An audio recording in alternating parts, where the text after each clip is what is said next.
Di abad 15, ada yang menarik, teman-teman boleh cek. Semua penemuan-penemuan besar itu ada ongkosnya. Galileo Galilei, Copernicus, Gutenberg menciptakan mesin printing. Saya lupa apa yang tercipta. Newton dengan Principia of Mathematicanya gitu ya. Pada saat 14 sekian dan 15 sekian, mendadak Eropa menjadi dunia baru, pinter semua dan teknologi maju dengan cepat. Padahal kemajuan teknologi dan peradaban itu memerlukan biaya mahal. Nah, maka sejarawan menduga bahwa harta-harta Templar tadi yang di permukaan jadi shadow, menjadi pembiaya semua penemuan-penemuan teknologi. Kemudian seperti bank pertama kali diciptakan di Italia, printing money pertama kali diciptakan di beberapa negara Eropa, masih belum berupa negara Eropa tapi kerajaan. Bahkan bank tertua di dunia di Italia sampai saat ini udah 500 tahun pun masih hidup, masih ada, masih jalan. Yang kita mau mengingatkan adalah menduga bahwa tadinya Templar dengan kekayaan di permukaan, mereka main shadow. Kita lanjutkan shadow ini ya. Dan shadow ini mulai banyak, makanya saya pernah menceritakan tentang the winners get all. Jadi mereka mengontrol vena, mereka mengontrol bukan uangnya tapi jalur distribusi keuangan tersebut yang mereka kontrol.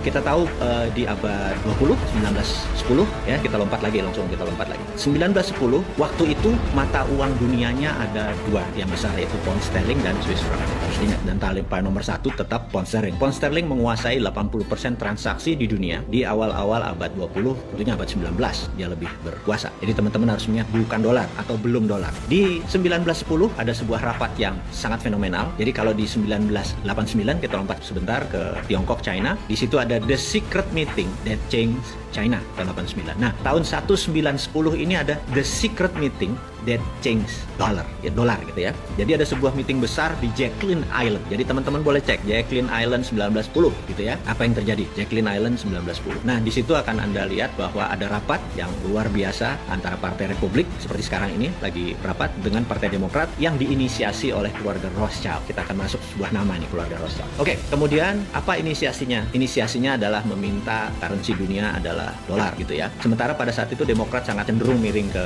Inggris atau ke Britania dan mereka sangat tidak setuju dengan mata uang menggunakan dolar. Walaupun dolar adalah dolar Amerika, tapi mereka merasa nggak akan bisa dolar mengontrol 80% transaksi dunia. Sama seperti apa yang dilakukan yuan pada saat ini dengan 1,7% dari nilai transaksi dunia. Kita tahu 70-80% adalah menggunakan dolar. Toto yuan menyatakan dirinya akan challenge Amerika. Jadi sama persis seperti apa yang dimaui Rothschild, yaitu walaupun pound sterling dan Swiss franc juga dikuasai Rothschild, tapi dia ke depan melihat bahwa dolar is the future, dolar is the sunrise. Nah, ditolak oleh Partai Demokrat karena waktu itu Partai Demokrat lebih dominan. Anda boleh cek di Wikipedia sekarang. Separuh dari Partai Demokrat, kongresmen dari Partai Demokrat dan senator dari Partai Demokrat itu ada di kapal Titanic. Dan kita tahu kapal Titanic siapa yang membiayai, dan kemungkinan besar kapal itu ditenggelamkan. Dan kita semua tahu begitu rapat kembali untuk menyatakan dolar adalah akan menjadi world currency, Partai Demokrat hanya separuh dan kongres menandatangani semua. Akhirnya the winner is Rothschild gitu ya. Nah, kalau saya ngomongnya ngawur, Anda cek di Wikipedia. Dan kalau di Wikipedia di situ ada Jacqueline Island, ada 1910, ada Rothschild yang membiayai Titanic, ada separuh Partai Demokrat anggotanya mati di kapal Titanic, semua ada di Wikipedia. Bukan ngarang saya ini. Saya cuma teman-teman yang muda-muda yang belum ingat, ya saya ingatkan aja. Ini pelajaran-pelajaran dasar. Mungkin saya ada miss waktu atau miss jumlah, tapi kita semua get the point lah maksudnya. Oke, di tahun 45 di mana Amerika sudah menjadi pemenang perang dengan Eropa dan Amerika control the world. Jadi ingat bahwa di tahun 45 itu terjadi sebuah keputusan adalah world currency adalah dolar, di mana delegasi Prancis tidak setuju, tapi 2 minggu kemudian delegasi Prancis menandatangani persetujuan tersebut. Kemudian Perang Dunia Kedua berakhir dan dunia menjadi baru dengan tatanan dunia baru. Oke, saya mau melompat lagi bahwa itu adalah cerita sejarah mundur dari zaman Templar sampai 1945, kemudian selama 70 tahun, ya sampai sekarang 75 tahun, Amerika control the world, Amerika control the currencies, Amerika control semuanya. Ingat, saya mau menceritakan bukan Amerika yang control world mengenai sistem pembayaran. Amerika memang memiliki dolar sebagai world currency, tetapi kita mau mengingatkan bahwa sistem pembayaran, payment system, payout system, transaksi dikuasai oleh globalis. Saya mau kasih contoh, dan berkali-kali cerita ini saya udah kasih contoh kepada teman-teman semua. Kalau saya punya uang, saya mau transfer $1.000 ke rekening Anda, sahabat semua, kita datang ke Bank Mandiri, saya ngisi formulir nama Anda, kemudian saya kasih $1.000 ke bank tersebut. Yang terjadi adalah bank tersebut clerk reconcile namanya, kasir tersebut akan memberikan notifikasi ke New York. Kemudian New York akan memberikan notifikasi ke kota kecil namanya Basel di Switzerland. Nah, Basel menyatakan good atau notifikasinya oke. Kemudian New York mendapatkan go ahead sign, kemudian New York memberikan Bank Mandiri bilang oke. Pada saat itu masuklah setelah $1.000 tadi dipotong fee. Fee Mandiri dapat, fee New York dapat, dan Basel dapat. Jadi saya mengingatkan bahwa Basel dimiliki oleh sebuah keluarga. Dan selama kita menggunakan dolar sebagai currency, menggunakan sistem dia dapat benefit. Jadi itulah disebut the winner take all, dan mereka sudah menguasai ini selama ratusan tahun. Jadi ke depan bagaimana? Nah, ini yang saya mau menceritakan apa visi 2030 ke depan disandingkan dengan teori konspirasi. Mudah-mudahan teman-teman jadi mendapatkan visi besarnya dulu. Sekali lagi, Anda boleh bilang ini halunya Bosman, Anda boleh ini bilang pendukung teori konspirasi, tapi saya cukup konsisten dengan 450 video yang kita buat, cukup konsisten. Jadi kalau ada orang nanya gila ya, dia ngayal tiap hari selama 450 hari dan rencananya masih ada 550 hari ke depan. Saya bilang ya, memang timnya ada 7 orang dokter yang membuat ini semua. Jadi bukan seorang Bosman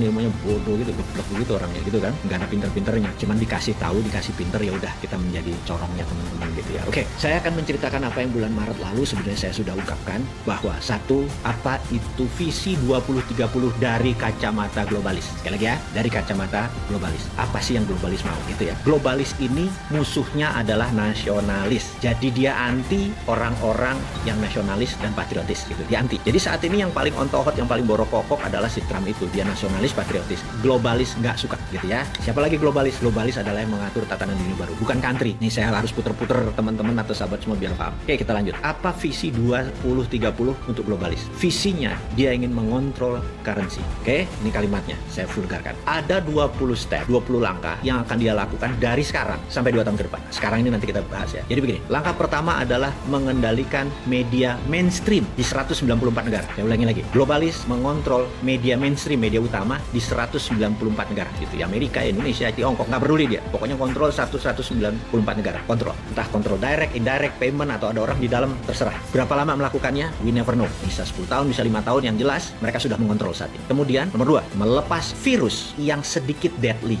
atau melepas virus yang lebih mematikan sedikit dibandingkan influenza atau flu gitu ya. Langkah kedua. Langkah ketiga, semua media yang di tangan dia dibuat berita-berita bahwa COVID menakutkan, mematikan. Anda lihat video di Cina ada orang mati berdiri, di Italia ada gini. Sahabat semua, itu by design, itu propaganda ya. Nomor 3, create fear, menciptakan ketakutan. Keempat, menyarankan total lockdown, Nah, tujuannya apa? Tujuannya dia ingin memukul ekonomi hingga separuh dari transaksi di dunia saat itu gitu ya. Kemudian dia ingin 50% populasi dari tenaga kerja menjadi unemployed, tidak bekerja. Oke? Dan ini dipukul bergantian dengan total lockdown di beberapa negara gitu ya. Nomor 5, dia menyebarkan PCR yang sangat sensitif. Ini harus diingat lagi ya. Menyebarkan PCR yang sangat sensitif. Dengan kesensitifan yang sangat sensitif tersebut sehingga di mana-mana COVID ini menyebar seakan-akan sangat cepat gitu ya. Oke, saya lanjutkan lagi. Dan ini terus dipukul sampai November kemarin karena tujuannya adalah political tool untuk memukul Trump. Jadi Trump menang atau Trump kalah, tugas COVID dalam political tool sudah selesai. Tapi tugas COVID sebagai pandemic, sebagai economic tool, sebagai biological tool, pandemic tool masih belum selesai. Sekali lagi, political tool sudah selesai. Karena political tool sudah selesai, maka tugas COVID sudah berbeda nih ya. Sekali lagi. Dan ini yang harus diingat. Maka setelah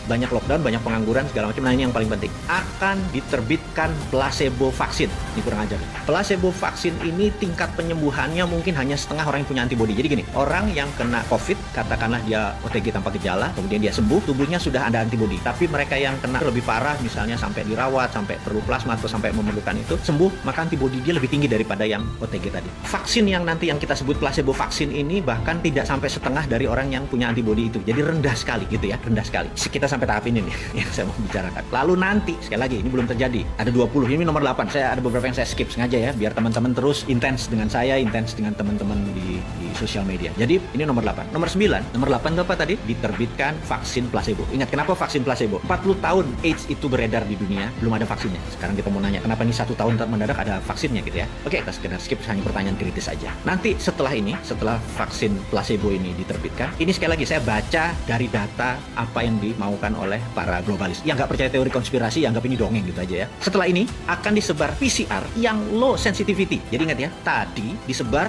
PCR yang high sensitivity, sangat sensitif. Jadi semua orang akan jadi kena. Ini sekarang dibalik. Dia akan memberikan yang low sensitivity sehingga seakan-akan vaksinnya efektif. Tadi saya ngomongnya ya, saya minta maaf nih. Jadi dengan ada PCR yang nanti disebar adalah low sensitivity, kesannya vaksin efektif. Ini apa efeknya? Efeknya manusia di seluruh dunia merasa vaksin, merasa sekali lagi, dan COVID terkalahkan. Di sini berita akan terus turun hilang. Tapi nanging gitu kalau Jawanya, tapi COVID masih ada dan COVID masih satu level deadly atau mematikan daripada flu gitu ya. Jadi nanti Anda bisa bayangkan kok kayaknya udah sembuh tapi bos ini mendadak 4 hari isolasi mandiri, 21 hari isolasi mandiri, terus bergilir. Jadi tahun 2021 apa yang terjadi? Jangan harap Anda akan merasa bahwa ini udah take off. Anda di trap, Anda emang sengaja mau dikenain oleh kaum globalis itu supaya terpapar lebih dari 60% penduduk dunia. Itu targetnya. Dengan terpapar itu dengan tingkat kematian 3-4%, hilang berapa puluh ribu atau ratus ribu manusia. Itu tujuan mereka gitu ya. Dan sekali lagi, teori konspirasi Anda boleh nggak percaya. Wes sakarepmu, bosman kok gitu, nggak sakit hati kita. Lanjut ya. Nah, setelah tadi PCR tadi low sensitivity, orang lupa, orang keluar lagi, tapi